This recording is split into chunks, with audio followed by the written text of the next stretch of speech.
Mari kita bersatu dalam doa. Ya Tuhan, kami datang kembali di hadapan-Mu ya Tuhan. Kami ingin mendengarkan kebenaran firman Tuhan pada siang hari ini ya Tuhan. Engkau boleh mempersiapkan hati kami, pikiran kami ya Tuhan, supaya hati kami boleh siap ditaburi oleh kebenaran firman Tuhan pada siang hari ini. Pakai hamba-Mu yang terbatas ini ya Tuhan untuk menyampaikan kebenaran firman Tuhan yang Tuhan percayakan untuk disampaikan kepada setiap jemaat Tuhan. Dan ketika kami pulang dari tempat ini, kami boleh menjadi pelaku-pelaku firman dalam kehidupan kami sehari-hari. Terima kasih Tuhan, kami berdoa dalam nama Tuhan Yesus. Amin. Selamat siang Bapak Ibu yang dikasihi Tuhan. Kita bersyukur Tuhan memberikan kita kesempatan untuk boleh sama-sama merenungkan kebenaran firman Tuhan pada pagi hari ini. Kita akan sama-sama membuka Alkitab kita yang terambil dari Injil Matius pasal yang ke-7, ayat yang ke-24 sampai yang ke-27.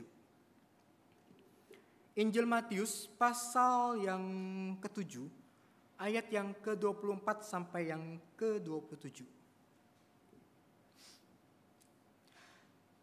Saya akan membacakannya bagi setiap kita. Demikian firman Tuhan. LAI memberikan judul 2 macam dasar. Jadi, setiap orang yang mendengar perkataanku ini dan melakukannya, ia bagaikan orang bijaksana yang mendirikan rumahnya di atas batu. Lalu turunlah hujan dan datanglah banjir dan angin bertiup melanda rumah itu. Tetapi rumah itu tidak roboh sebab didirikan di atas batu. Namun setiap orang yang mendengar perkataanku ini dan tidak melakukannya, ia bagaikan orang bodoh yang mendirikan rumahnya di atas pasir.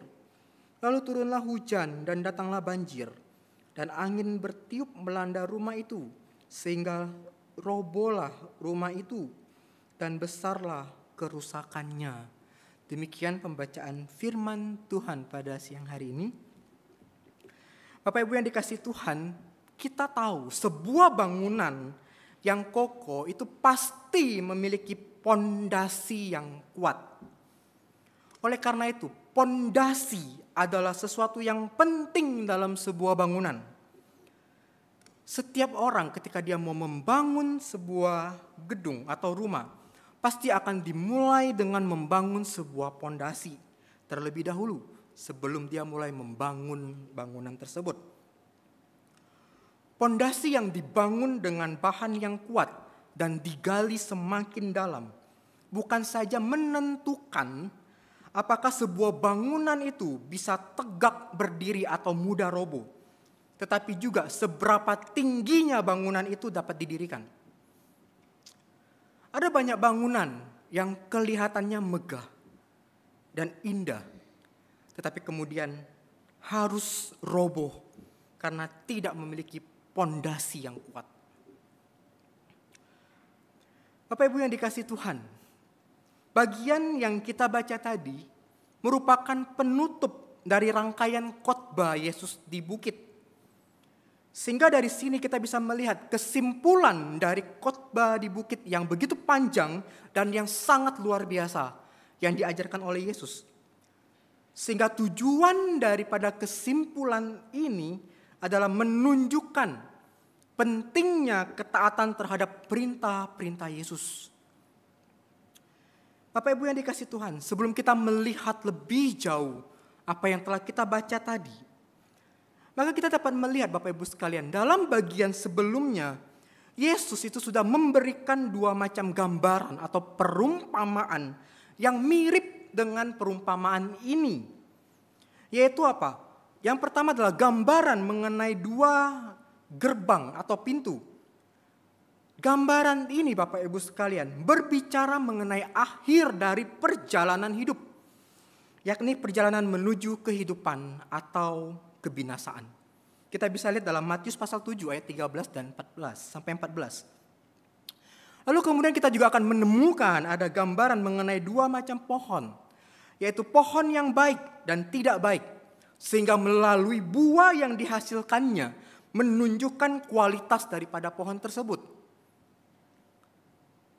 Dan sebagai konsekuensinya Bapak Ibu sekalian, bagi pohon yang tidak baik akan dilemparkan ke dalam api. Dan yang terakhir adalah gambar mengenai dua macam dasar di dalam membangun sebuah rumah yang kita baca tadi.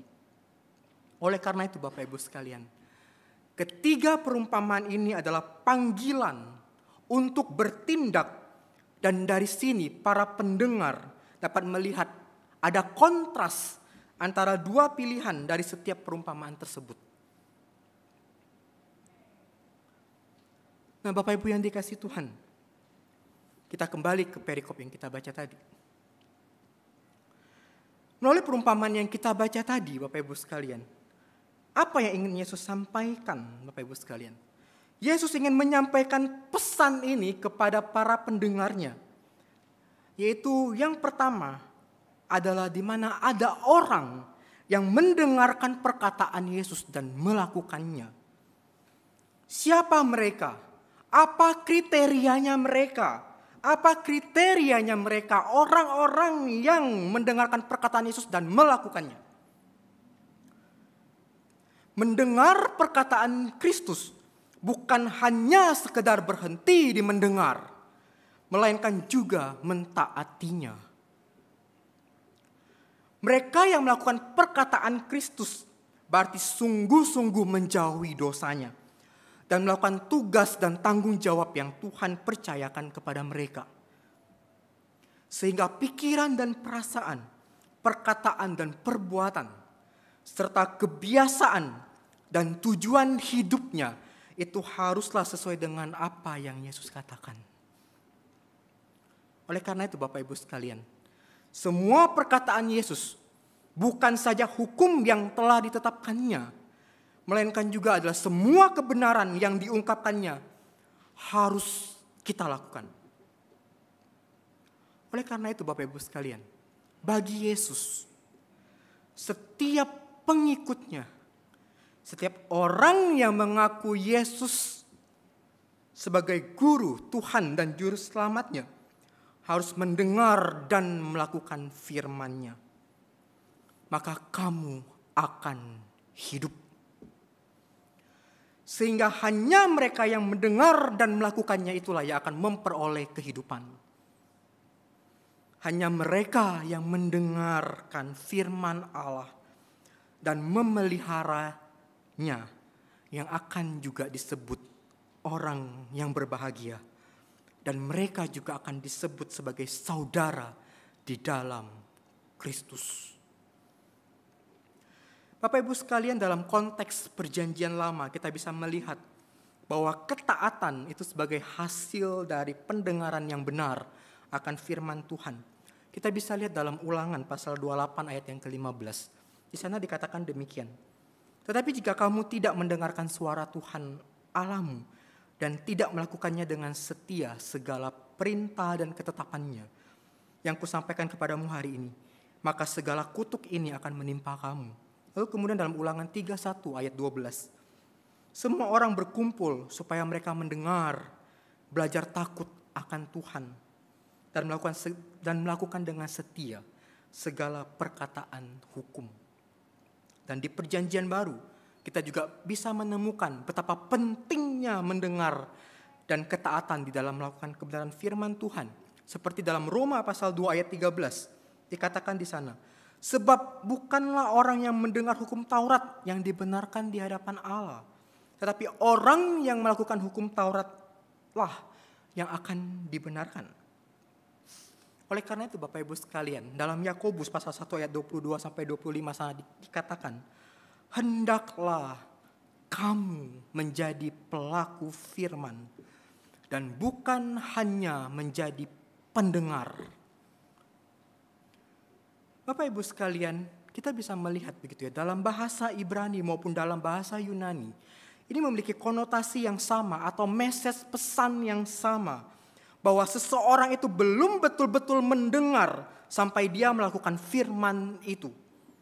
Sehingga dua kata kerja tersebut, baik mendengar dan mematuhi atau melakukan, merupakan bentuk kata kerja sekarang untuk memberikan penekanan kepada sifat ketaatan yang sedang berlangsung. Dan itu bersifat seumur hidup. Sehingga Bapak Ibu yang dikasihi Tuhan, apa yang kita lakukan akan menentukan siapa kita. Bapak Ibu sekalian, orang seperti inilah yang kemudian Yesus katakan sebagai orang yang bijaksana dan membangun atau mendirikan rumahnya di atas batu. Bapak Ibu sekalian, dalam perikop yang kita baca tadi kita juga menemukan bukan ada kata seperti melanda rumah itu dan tidak roboh, Bapak Ibu sekalian. Dua kata ini mau memberikan penekanan bahwa rumah yang dibangun oleh orang yang bijaksana itu akan awet, bertahan. Walaupun dilanda oleh angin akan tetap kuat dan tidak akan hancur atau roboh. Oleh karena itu, rumah yang dibangun oleh orang yang bijaksana akan bertahan. Dan kehidupan yang dibangun di atas dasar ketaatan akan firman Tuhan akan bertahan sampai pada penghakiman terakhir. Oleh karena itu Bapak Ibu sekalian, para murid Yesus tidak perlu takut apabila mentaati firman itu. Karena apa? Karena mereka hidup dan mereka dibangun di atas dasar daripada perkataan Kristus. Lalu Bapak Ibu yang dikasihi Tuhan, dalam perikop ini tidak hanya berhenti di sana. Yesus kembali melanjutkannya dengan menghadirkan, boleh dikata subjek yang kedua hadir. Yaitu orang yang mendengarkan perkataan Yesus, tetapi tidak melakukannya. Di Alkitab tadi kita baca bahwa mereka dikatakan adalah si bodoh. Orang yang bodoh. Yaitu apa? Orang yang mendengar, tetapi dia lalai dalam melakukan apa yang Yesus ajarkan. Bapak Ibu sekalian, tidak ada satu orang pun di Palestina yang akan membangun rumah di atas pasir. Karena apa?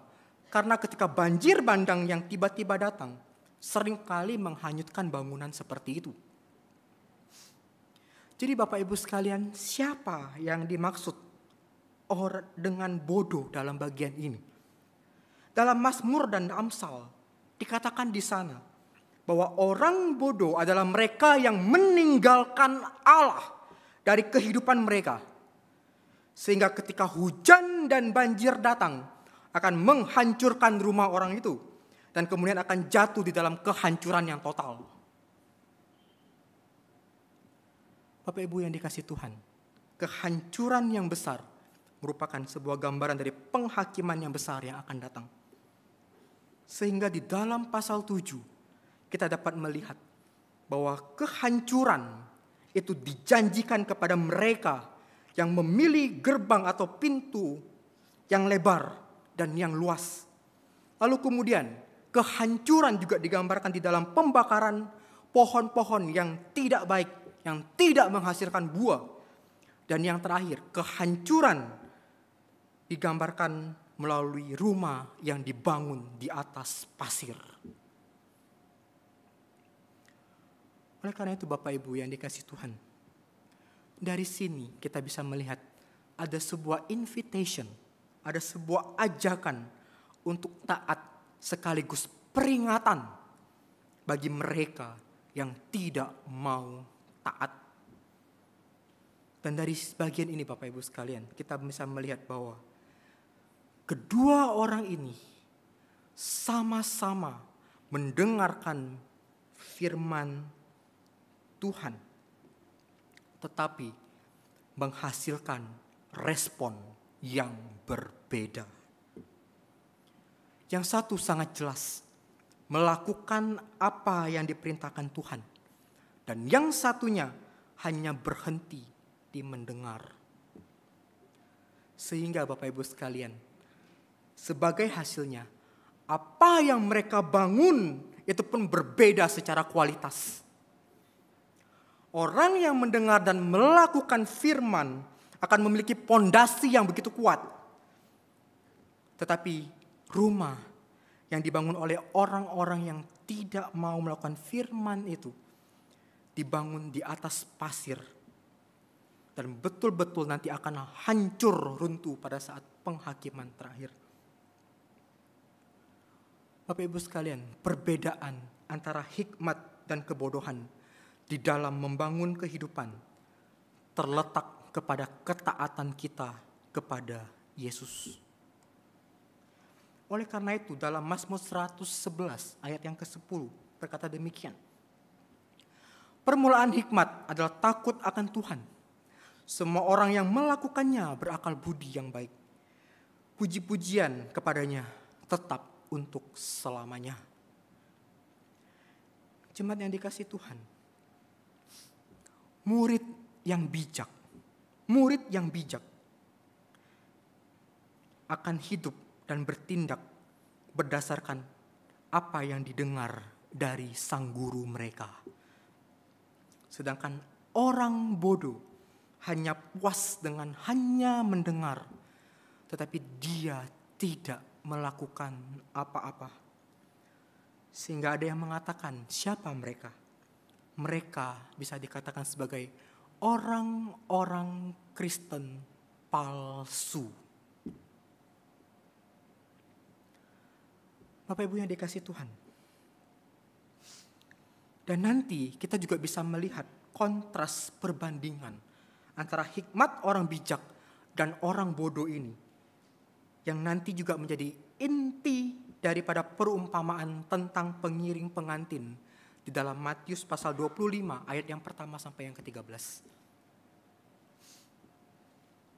Jadi Bapak Ibu yang dikasihi oleh Tuhan, sekali lagi di bagian akhir dari khotbah Yesus di bukit ini, membawa para pendengarnya diperhadapkan dengan kesejajaran dan berkesinambungan, mulai dari dua jalan yang luas dan sempit, pintu yang lebar dan sesak, tujuan kepada kehidupan atau kebinasaan, pohon dan buah yang baik dan tidak baik, orang bijaksana dan orang bodoh, dan dasar bangunan pasir dan batu, dan rumah yang tidak roboh, dan rumah yang kerusakannya hebat. Sehingga melalui kesejajaran ini, kesejajaran yang sinambung ini merupakan klimaks yang menegaskan pengajaran-pengajaran Yesus sebelumnya. Berbagai kesejajaran ini merupakan suatu tantangan dari Yesus kepada para muridnya dan juga kepada orang banyak yang mendengarkan pengajarannya untuk serius meresponi ini dengan benar.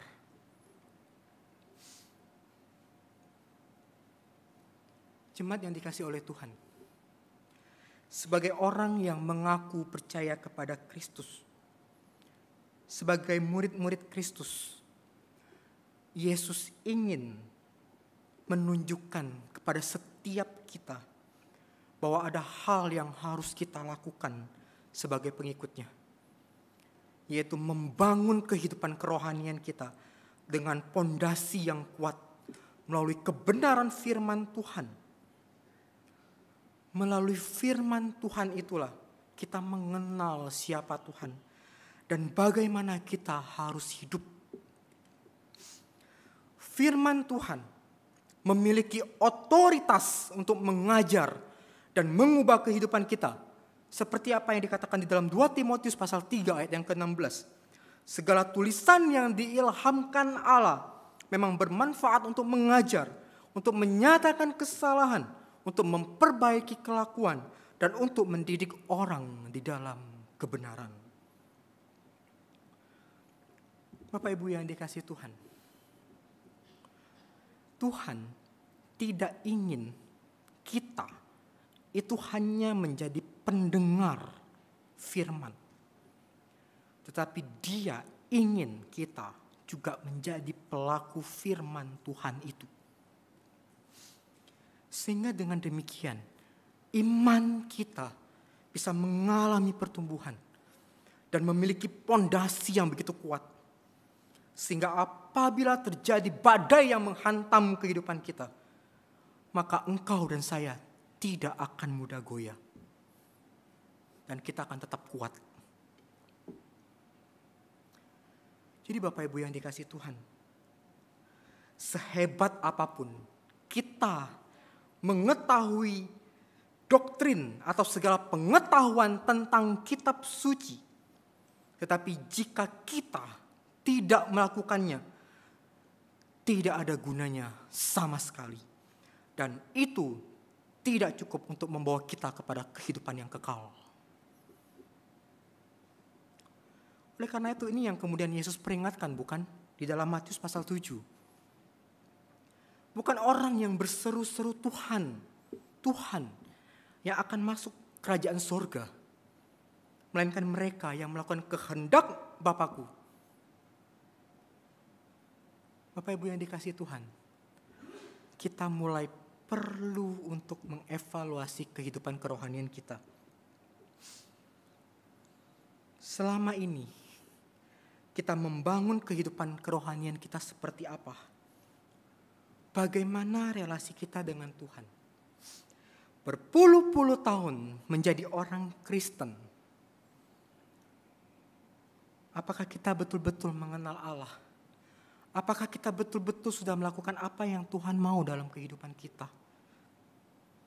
Sehingga kita betul-betul memiliki pondasi yang kuat dalam kehidupan kita. Atau jangan-jangan selama ini kita membangun kehidupan kita hanya di atas pasir yang bisa hancur kapan saja, Bapak Ibu sekalian.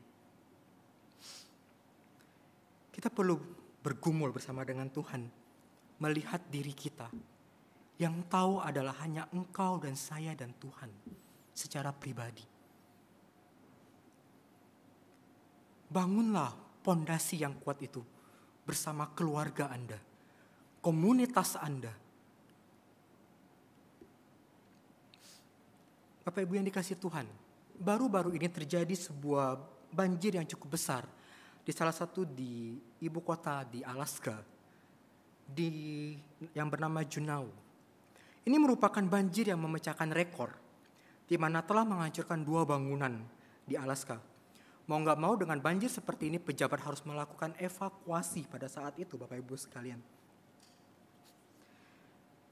Jemaat yang dikasihi Tuhan, kalau kita mengikuti berita ini begitu ya, sempat diposting di beberapa media juga begitu. Kalau kita melihat Bapak Ibu sekalian, bangunan yang hancur itu bukan sebuah bangunan yang kecil. Bangunan yang hancur itu adalah bangunan yang begitu besar. Dan ketika air itu datang, langsung menyapu rumah itu, dan rumah itu langsung habis, terseret arus. Itu yang terjadi Bapak Ibu sekalian. Jemaat yang dikasih Tuhan, kehidupan kita mungkin kelihatan begitu kokoh, begitu kuat dan aman. Tetapi bisa jadi pondasinya tidak kuat. Sehingga ketika banjir itu datang, dan banyak mungkin di antara orang-orang yang mengaku percaya kepada Tuhan akan ambruk, hancur, dan tiba-tiba runtuh, Bapak Ibu sekalian. Karena apa? Karena mengabaikan firman Tuhan dan tidak melakukannya. Kenapa demikian? Bisa jadi hal ini terjadi karena mereka membangun rumah ini di atas kenyamanan, hiburan, dan keamanan tanpa memberi sedikit pun ruang kepada Tuhan dalam kehidupan mereka untuk berbicara secara personal, secara pribadi kepada mereka. Jadi jangan heran kemudian ketika hujan datang, banjir datang, krisis datang, angin menerpa kehidupan orang-orang semacam ini, maka rumah yang tadinya kelihatan begitu kuat, begitu kokoh, ambruk, hancur total. Oleh karena itu Bapak Ibu yang dikasihi Tuhan, kita mau membangun rumah itu seperti apa? Di atas batu atau di pasir? Bangunlah rumah kita di atas batu. Biarkan suara Tuhan itu menjadi dasar yang menstabilkan, membimbing kita, membentuk kita, mengoreksi kita, dan menghibur setiap kehidupan kita.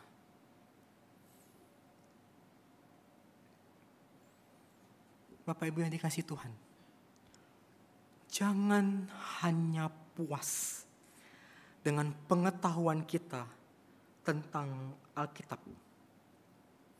Jangan hanya puas tentang pengetahuan kita, hanya berhenti di pengetahuan kita tentang Alkitab. Tujuan semacam ini hanya akan menumbuhkan keangkuhan dan meletakkan pondasi bagi roh yang picik. Karena itu tidak akan menyelamatkan Anda. Seperti apa yang dikatakan oleh seorang yang bernama Thomas Kempis. Dia berbicara demikian Bapak Ibu sekalian. Apa gunanya mempelajari dengan tekun tentang Tritunggal jika Anda tidak punya kerendahan hati dan karenanya tidak menyukakan hati Sang Tritunggal?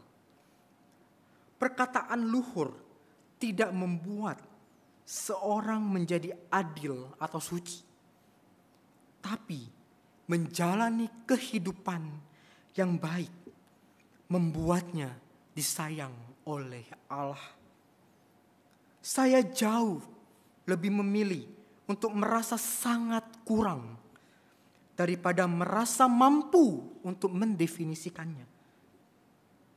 Jika Anda mengetahui seluruh Alkitab di luar kepala Anda dan semua pengajaran para filsuf, bagaimana semua ini dapat menyelamatkan Anda tanpa kasih karunia daripada Allah?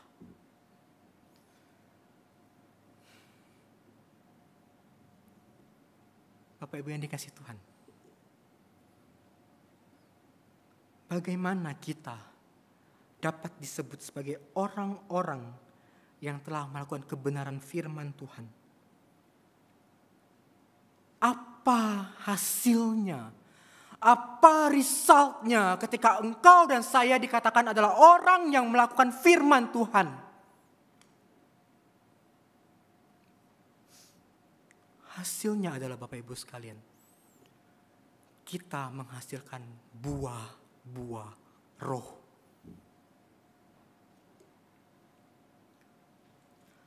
Menghasilkan buah roh adalah salah satu bukti bahwa engkau dan saya adalah orang yang betul-betul mendengar dan melakukan kebenaran firman Tuhan dalam kehidupan kita sehari-hari. Bapak Ibu yang dikasihi Tuhan,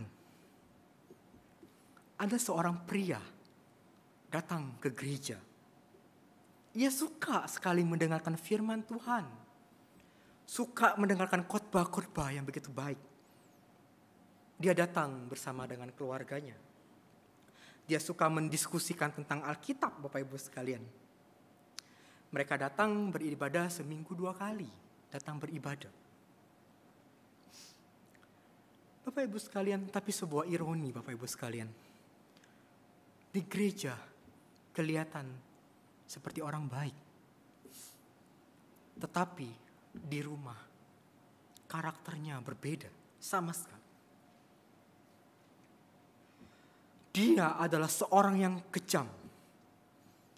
Bahkan pernah memukul istrinya. Ketika mengetahui hal ini Bapak Ibu sekalian, lalu pendetanya memanggil orang ini, memanggil pria ini, dan mereka berdiskusi, ngobrol berdua. Sang Bapak Pendeta ini ngomong begini, kalau kamu terus seperti ini, melakukan kekerasan, dan kamu tidak mau berubah, suatu hari nanti kamu akan menjadi orang yang kesepian dan tidak akan dicintai. Namun Bapak Ibu sekalian, teguran ini diabaikan olehnya.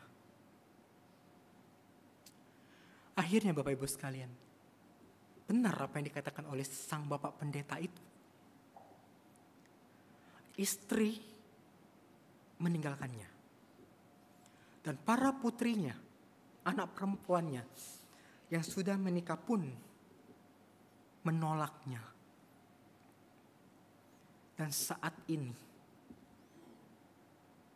dia kesepian dan ditolak oleh keluarganya. Oleh karena itu Bapak Ibu yang dikasih oleh Tuhan, dari ilustrasi ini kita perlu berhati-hati dengan kehidupan kita Bapak Ibu sekalian. Sebagai orang yang mengaku percaya kepada Yesus, jangan sampai kita tidak mencerminkan karakter Kristus itu dalam kehidupan kita. Sama seperti apa yang dikatakan dalam Yehezkiel. Orang-orang pada masa itu mirip sekali dengan pria ini. Mereka ngapain? Mereka sangat suka mendengarkan firman Tuhan. Mereka suka dengan para nabi yang berbicara tentang petunjuk-petunjuk Allah. Tetapi mereka tetap hidup di dalam kejahatan. Dan tidak menghiraukan peringatan-peringatan yang diberikan kepada mereka dengan sungguh-sungguh. Hingga kemudian mereka mulai sadar bahwa mereka telah melakukan kesalahan yang besar. Yakni mereka dengar firman Tuhan, tetapi mereka tidak melakukannya. Bapak Ibu yang dikasih Tuhan, kita ada di mana sekarang? Kita ada di mana? Allah kembali mengundang engkau dan saya lewat perenungan firman Tuhan pada siang hari ini. Jangan hanya berhenti mendengar firman, tapi lakukan itu. Lakukan itu. Dengan pertolongan Roh Kudus yang akan memampukan engkau dan saya menjadi pelaku firman dalam kehidupan kita sehari-hari. Sehingga sebagai resultnya, hasilnya adalah kita bisa menghasilkan buah-buah roh yang bisa dinikmati oleh orang-orang di sekitar kita.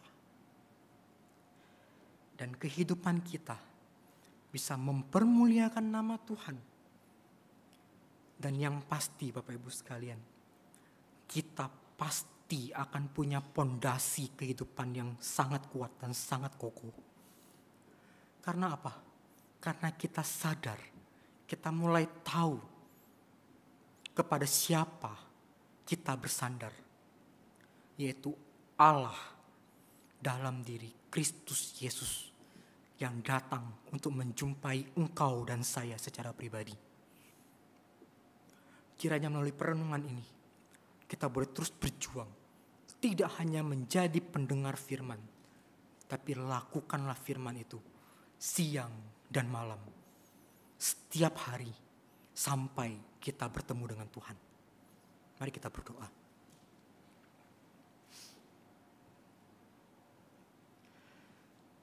Ya Tuhan, kami datang di hadapan-Mu ya Tuhan.